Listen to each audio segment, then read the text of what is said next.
नमस्कार, आपके साथ मैं रोहित कुमार। आप हैं न्यूज 4 नेशन पर। बिहार के मुख्यमंत्री नीतीश कुमार और आरजेडी के प्रदेश अध्यक्ष जगदानंद सिंह आमने सामने हैं और इस अदावत के बीच में महागठबंधन के रिश्ता का उलझता नजर आ रहा है। बड़ी बात यह है कि लालू यादव और जगदानंद सिंह के रिश्ते किसी से छिपे नहीं है। वो समय कसौटी पर हमेशा से खड़े उतरे हैं, लेकिन नीतीश कुमार और जगदानंद सिंह की लड़ाई में क्या होगा, जानिए इस इनसाइड स्टोरी में।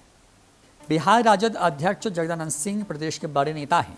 कहा जाता है कि वो कभी अपने सिद्धांतों से समझौता नहीं करते हैं। पार्टी में रहते हुए उन्होंने अपने परिजनों के खिलाफ भी चुनाव प्रचार किया और ज़रूरत पड़ने पर अपने पार्टी नेताओं के खिलाफ भी बोलने से कभी पीछे नहीं हटे।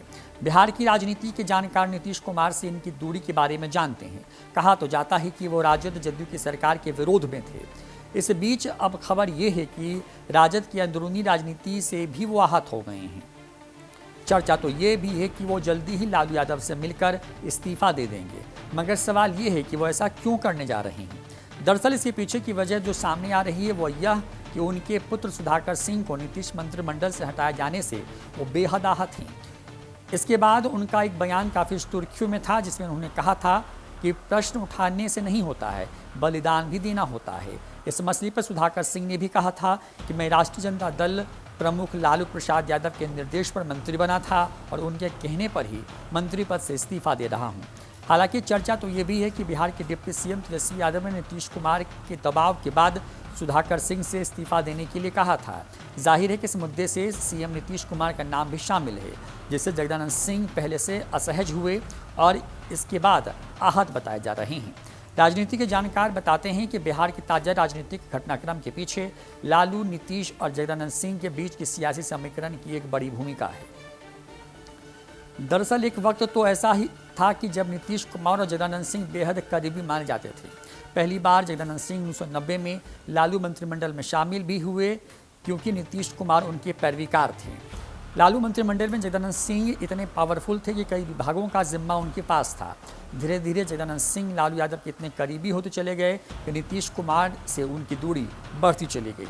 राजनीति के इसी क्रम में जब लालू यादव का कद बढ़ा और राज्य की सत्ता के साथ ही केंद्र में वो किंग मेकर कहलाने लगे, तो नीतीश कुमार और लालू यादव के बीच की दूरी बढ़ती चली गई। इस बीच 1994 में नीतीश कुमार स्वयं लालू यादव से अलग हो गए। उन्होंने कई बार जगदानंद सिंह को अपने पाले में लाने का प्रयास भी किया, लेकिन जगदानंद सिंह टस से मस नहीं हुए।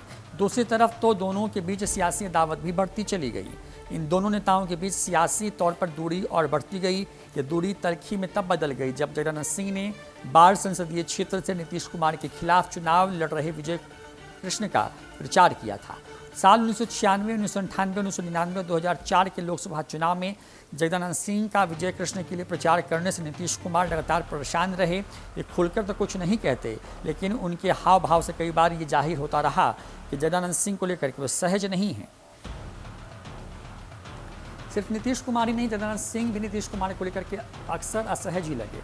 जब जगदानंद सिंह के बेटे सुधाकर सिंह का चावल घोटाले में नाम आया तो उसके लिए नीतीश कुमार को ही परोक्ष रूप से जिम्मेदार माना गया। हाल ही में जब महागठबंधन की सरकार बनने की बात थी, जगदानंद सिंह अंतिम तक इसे नकारते रहे, लेकिन राज्य में महागठबंधन की सरकार बन गई और लालू यादव के बेटे तेजस्वी यादव डिप्टी सीएम बन गए।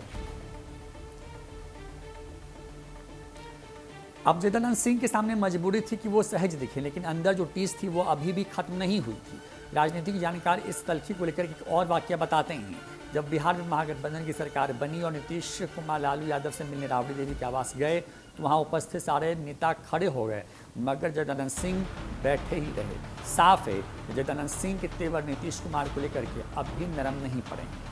बहरहाल अब बिहार में सियासी समीकरण बदले हुए हैं और लालू यादव अपने बेटे तेजस्वी यादव को सीएम पद की कुर्सी पर हर हाल में पहुंचाना चाहते हैं। मगर यह भी एक हकीकत है कि लालू यादव और जगदानंद सिंह के बीच संबंध समय की कसौटी पर खरे उतरे हैं। ऐसे में लालू यादव, नीतीश कुमार और जगदानंद सिंह के बीच के सियासी समीकरण कैसे रहेंगे, यह देखना बेहद दिलचस्प होगा। न्यूज 4 नेशन के लिए रोहित कुमार की रिपोर्ट।